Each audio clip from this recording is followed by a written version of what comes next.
Up until a couple of years ago, this riding had one of the most unwieldy names in Parliament, Charleswood St. James Assiniboia Headingley. In 2022, it was shortened to Winnipeg West, and the boundaries were expanded to include more rural areas. It's now a big riding with two big personalities facing off once again, battling to represent the riding in Ottawa. Incredible group. We've got Marty Morantz. He was an inflation buster. The incumbent is Marty Morantz, a popular and fiscal Conservative who served municipally before winning the federal seat. Running against him for the third time is Doug Eyolfson. This is my friend Ted. Hi, Doug. This is Doug. Mr. Speaker, both as a member of Parliament and a physician, I've heard from constituents, patients, and many others about the high cost of prescription drugs. Eyolfson won the seat as part of Trudeau's Red Wave in 2015, but was defeated by Morantz in 2019. I just want to introduce Michelle Rempel. And again in 2021. But the race was close. Eyolfson lost by less than 500 votes. He believes the third time's the charm. I'm asking people to, trust me with their vote. And they can't trust me unless they meet me. He's an emergency room doctor working full-time in Winnipeg's Grace Hospital as he also campaigns. While he feels pushed to his limits, he's also very optimistic. It's going very well. The excitement I'm seeing at the doors is incredible. The energy, the community engagement. It's really reminiscent of when I ran in 2015, which, I was successful. I am more optimistic than I've been in a long time about this. It's supposedly a short campaign, but in a way it's a long campaign. Yes, exactly, yes. Because so much can change over the course of... Absolutely, yeah. So are you feeling energized or exhausted? Yes. Yeah, I am both. I mean, I am energized, but it's a good thing I am a marathon runner. That's really helping me out. Marty Morantz is running a marathon of his own as he sprints door to door. Hi, hello. I'm Marty Morantz. I'm running for re-election as your member of Parliament. You think I'll be able to count on your vote this election? I think so. Oh, thank you very, very much. Yeah, of course. I'm going to give this to you. With some really great policies that are all focused on making life more affordable for Canadians, particularly great seniors policy. For example, we're going to increase for working seniors the amount of income they can earn. Morantz is also confident, but he does not take anything for granted. As he says, he has won elections and lost them, been up in the polls and down in the polls. He recognizes this will be a close race, but believes with constant hard work, he will convince Winnipeg West voters a Conservative government is the only way forward. Thank you very, very much. Yeah. And now, I think it might be a good time for change. Yes, is that how you're feeling? That's what I think. Especially the way the world is going. I don't spend a lot of time focusing on the polls. I spend a lot of time focusing on the constituents who have elected me twice now to represent them. And I do that by going door to door and talking to them about what they are concerned about. And what they are mainly concerned about right now is the affordability crisis. They're worried about how they're going to pay their rent. They're worried about how they're going to afford groceries. They're worried about how they're going to pay their mortgages. They're worried about how they're going to be able to send their kids to school and make sure their kids can have an affordable life. And that's really what I'm concerned about. And they'll go vote, and on election day we will know the result. But I'm quite optimistic that we'll be able to hold this riding. What are these hats for? It's Minecraft. Minecraft. Okay. So that's why I come out like this, so I can learn what the interests of my constituents are. Both Morantz and Eyolfson are well aware of the importance of getting the word out. Hey, nice to meet you. And good luck. Yeah, thank you very, very much. Be it glad handing at a McDonald's or sharing a cup of coffee with seniors in a retirement home. So this is an election that's part of the future of Canada. I'm actually enjoying practicing medicine, and a big part of me would miss doing that full time to go back to Ottawa, but this is very important, and I think this is worth it. That riding is so tight, 24 votes in the 2021 election,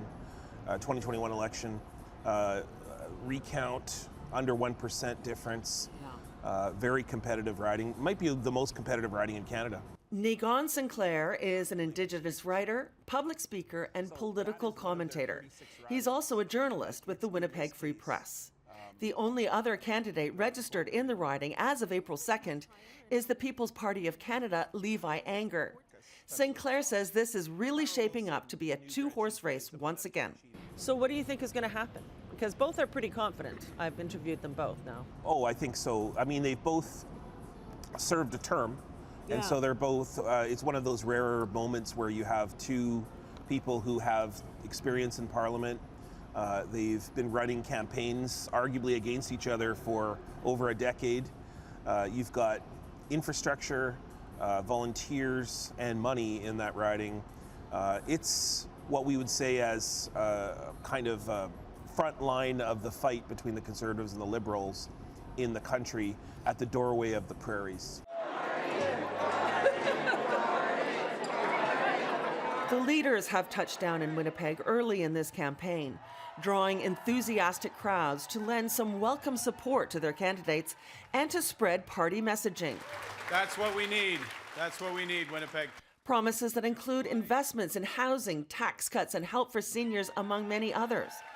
But the speeches inevitably turn to who can best defend Canada from the threats coming from south of the border. We need a serious nation-building plan to Trump-proof our economy. Mine will put Canada first. It is a plan for Canada that is richer and stronger than the one the Liberals left us. A plan to protect Canada from whatever choices, wrong choices, the President might make. Both Conservative leader Pierre Poilievre and Liberal leader Mark Carney are talking tough. We as a country are facing the most significant crisis of our lifetimes. We are. We are. Elbows up. Because, and we know the cause of this. This is President Trump's unjustified tariffs and his threats to our sovereignty. And as I made clear to President Trump in our call last week, I will reject all attempts to weaken Canada, all attempts to wear us down, to break us down so that America can own us. That will never, ever happen. The Bring It Home plan starts with a big, bold tax cut to reward work, investment, home building, and energy making. Marty Morantz resents comparisons that have been made between Pierre Poilievre and Trump and dismisses any notion that Poilievre's drop in approval ratings over these last weeks will hurt his chances on April 28th. So you still have full confidence in your leader? 100%. He's going to be a great prime minister. And I can tell you, when I'm on the doors, people are very excited about a Pierre Poilievre prime ministership. And more than that, you don't have to take it from me. You can take it from the 3,500 Manitobans who showed up at the Winnipeg rally on Saturday afternoon to listen to Pierre's strong message about bringing it home for Canadians.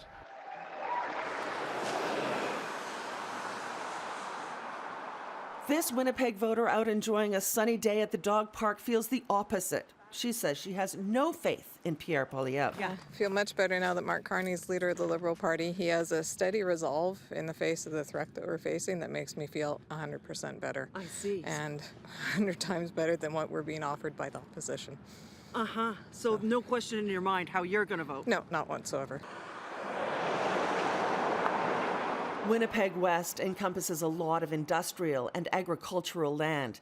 It's a major hub for inland trade with massive transport and distribution. It's home to Boeing. With 1,500 workers, it's one of the largest employers in the riding, along with other aerospace companies. American tariffs and counter-tariffs would have a deep impact, and Marty Morantz wants to ensure that the push to buy Canadian does not doom American-based companies like Boeing.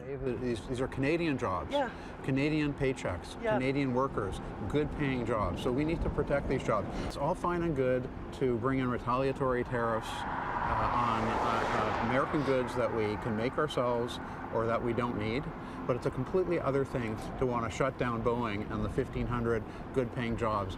With every breath I take when I'm in this job, I will defend good-paying aerospace jobs in this community. Morantz's rival Doug Eyolfson says his party wants to protect Canadians too. You know, this is the best bet on how we can, keep Canada strong, improve the lives of Canadians, and actually protect the Canada that we know. Because we know the Canada that we grew up with is in danger, very real danger. And, Mark Carney is the person to protect that. Like so many other regions in the country, Winnipeg West is keenly feeling its economic vulnerability right now, and the trade war appears to be the #1 issue. I think the only issue is going to be Trump. But voters are hoping that candidates don't lose focus on other topics. Unfortunately, from a federal election standpoint, the issues of continuing on reconciliation, that has taken a sidestep. Affordability as well has kind of taken a sidestep. As for who will win in Winnipeg West, we know what the candidates think. Not so Nic Sinclair. So are you making any predictions? Not on that one. That one is too tight to call. Across town, there is another interesting race brewing here in the city of Winnipeg. Elmwood Transcona, a longtime NDP stronghold. This is a crucial win for Jagmeet Singh's New Democrats. But 2025 brings a second matchup between the NDP incumbent and the Conservative candidate, and it could go either way.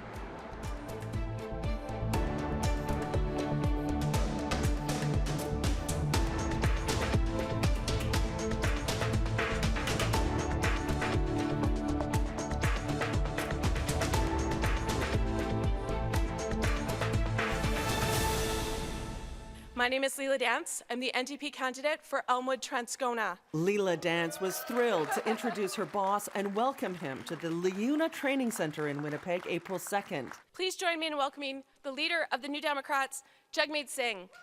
Jagmeet Singh is the third major leader to visit the Manitoban city in the first 11 days of the campaign. And like his counterparts, he is focused on Trump's tariffs. So we've got a message to Donald Trump. New Democrats and workers are going to fight back and defend our jobs and our country. We're ready to fight back. You know, Donald Trump is attacking not just our country, attacking our workers and our very way of life. He wants us to compromise our values. He wants to compromise in who we are. We will not compromise. We will not back down. We will not give up, and we will win this fight. All three leaders have made a point of coming to Winnipeg. Why do you think they think it's so important to come here? This is the borderland between the Liberals and the Conservative. This is the place in which they meet. Traditionally, the Liberals have held Ontario. Traditionally, the Conservatives have held Saskatchewan, Alberta. Manitoba is that anomaly. We are the first First Nations premier of a Canadian province. We are the first treaty. We are the first moment of Canada, the first province of Canada. We have always been this moment where things begin here, whether it be ideas or whether it be politics or whether it be even many of the issues that we often call reconciliation begin in this kind of place. And I think that Manitoba is a place in which it is the front line of Canada. It's also the front line between two very distinct political visions for the future of this country. And I think the demographics of Manitoba suggest that if there is to be change, it will start in Winnipeg. It will not start elsewhere. Jagmeet Singh was asked about his chances of becoming the next prime minister. He said whatever happens on election day should not stop people from voting NDP. So everything that happened in the past minority government that was good for working people, anti-SCAP legislation, protections for workers, paid sick days, all those things happened because New Democrats fought for it. So if you elect enough of us, elect more of us, we're going to do great work for you. If you elect enough of us for us to form government, I would be honored to fight for you every single day to put working people first. But either way, whatever, people are going to end up choosing the election, the result of the election. They're going to choose. In that choice, I want you to seriously think, who do you want to be in Ottawa fighting for you? Who do you want in Ottawa standing up for you and your family, putting you first? Leila Dance agrees. Since Jagmeet Singh took over leadership of the federal New Democrats in 2017, the number of seats held by the party has dropped to 24, and the party has fared poorly in polling. But forming the government is not what is most important here, says Dance. I think we can look at both historically how important it is to have New Democrats at the table pushing government to make things happen. We saw that with universal health care years and years ago. This last couple of years we saw it with dental care and pharmacare, anti-scab legislation. Those types of things happened because there were New Democrats at the table. So we might be a small caucus, but we're mighty. Hello! Leila Dance. Good to see you. Very good to see you. Thank you very much. The 48-year-old Dance has only been in the House of Commons for about 6 months, after winning a by-election last September by almost 1,200 votes. Thank you very much. Have a great day. At that time, she was pitted against Conservative Colin Reynolds. My name is Colin Reynolds, and I'm proud to be your common sense Conservative candidate in Elmwood Transcona. I'm not a politician. I'm a construction electrician and a proud member of IBW Local 2085. And the two are going head-to-head once again. There is another candidate in the riding, Liberal Ian MacIntyre, who also ran in the by-election last year, receiving less than 5% of the vote. Just moving forward, right? Over and over and over again. So, yeah, perfect. Great. Awesome. Well, thank you very much. Thank you. Have a great afternoon. Leila Dance is encouraging her constituents to vote strategically in order to avoid a win by the Conservatives. This riding specifically is a blue-orange riding, so it has been orange most of the time, except for a little bit. And so that means that hopefully Liberal voters will see that and decide anybody but the Conservatives, and so they'll support me. And so that means really putting their vote behind me to make sure that we continue to keep this riding orange. Are you feeling fairly confident then? Because, you know, obviously there's a danger of vote splitting here. And, you know, I guess Colin Reynolds was not too far behind you in the by-election. So there's sort of some predictions that he might just slip right up the middle.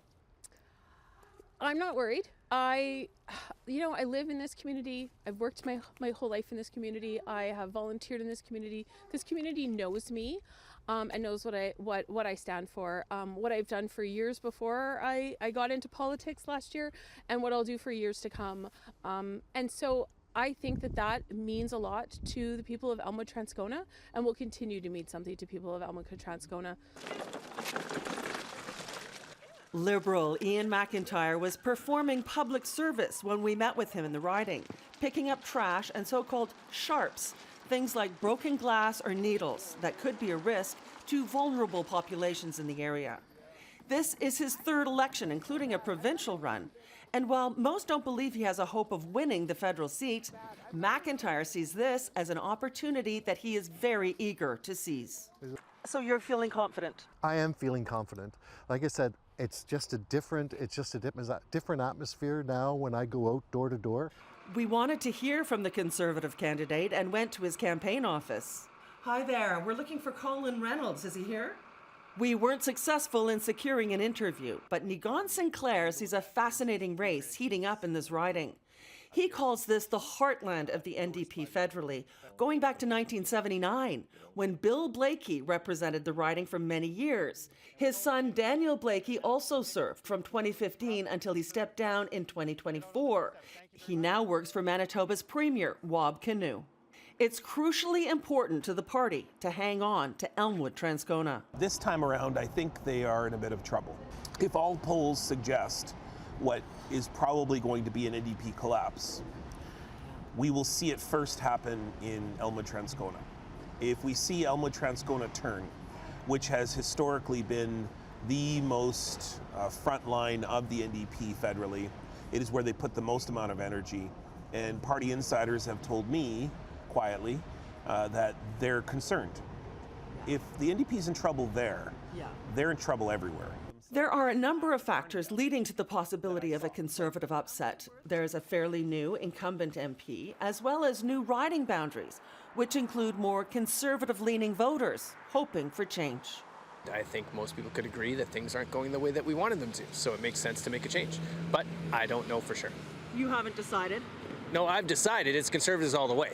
I see. But absolutely. Then there is the bounce in support for the Liberal Party since Mark Carney became the leader and Prime Minister. Sinclair says support for the Liberals in Manitoba is up by 44%. Well, that may spell a Liberal victory nationally. In Elmwood Transcona, he believes it's more likely that the impact will be that the Conservative candidate comes out on top. This lost Liberal decade, with costs and crime up and our economy down and under America's thumb. Do you think the Liberals deserve a fourth term?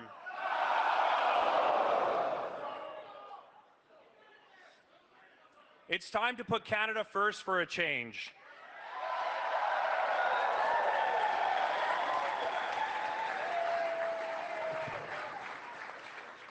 With a new Conservative government that will axe taxes, build homes, unleash resources, stop crime, and bring home jobs to stand up to Trump from a position of strength.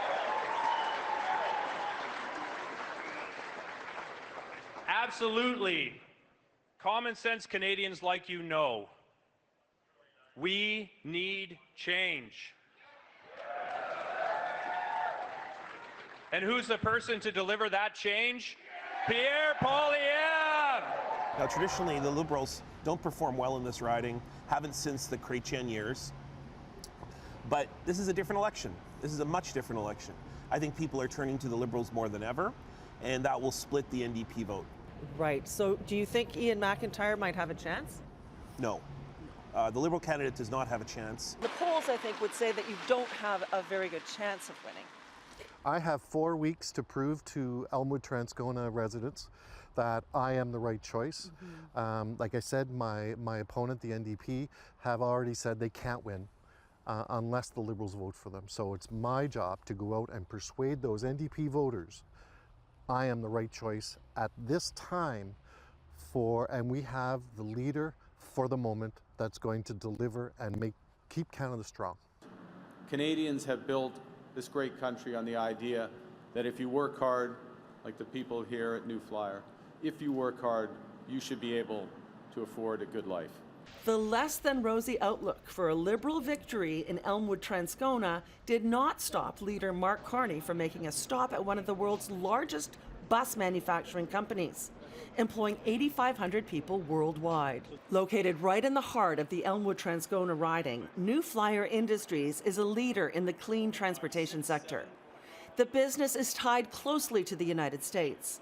It's still unclear what the impact of the trade war will be on workers at New Flyer. Are you worried? For sure, everybody is worried right now because of what's happening in the U.S., all about these tariffs and all those kind of things. But for sure, there's always a way. That's why it's very important for us to choose the right leader for our country. So. Right. New Flyer is only one of many industries in East Winnipeg, including food processing, steel, and agriculture. But the entire province is feeling the threat from south of the border, and not just from the south, but to the east. China has imposed retaliatory tariffs on canola and pork, both massive exports for Manitoba. Elmwood Transcona is also home to the largest urban population of people who identify as Indigenous at 14%. While the economy and the tumultuous relationship with the current U.S. administration is top of mind this election, leaders here want to remind people, not just members of their community, but everyone, province and countrywide, that Indigenous peoples need to be part of the conversation going forward. And many say the issues they face have been put on the back burner. Yeah, I think they've taken a backseat for a long time. I mean, I'll give the last Prime Minister some recognition for, giving us a little more money to do things, right? But the Indigenous needs are huge, and they've developed over a couple of 100 years. And the difficult part of it is the damage that was done to our people in the residential schools, 60 school day, all kinds of nasty stuff, right? I mean, we weren't Canadians in 1876, even though this is our land, you know what I mean? So we've never, it's my own look at the thing that, governments have never really addressed our needs in any real way. It's just Band-Aid approaches.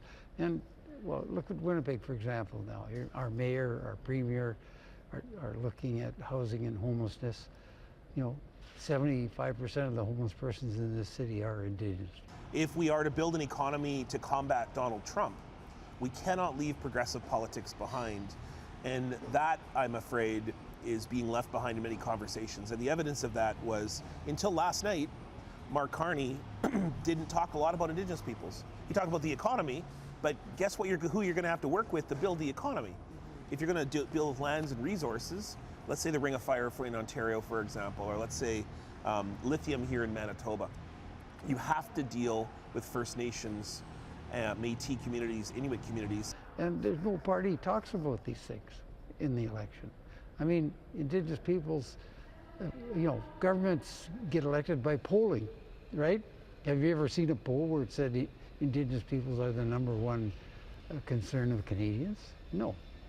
So, it's tough. It's tough for us to maintain hope. Damon Johnston says it would be worthwhile for parties to pay attention and try to mobilize this population to vote, because there is the potential to tip the scales, especially in tight races like Elmwood Transcona and Winnipeg West. I'm Pam Seatle, CPAC.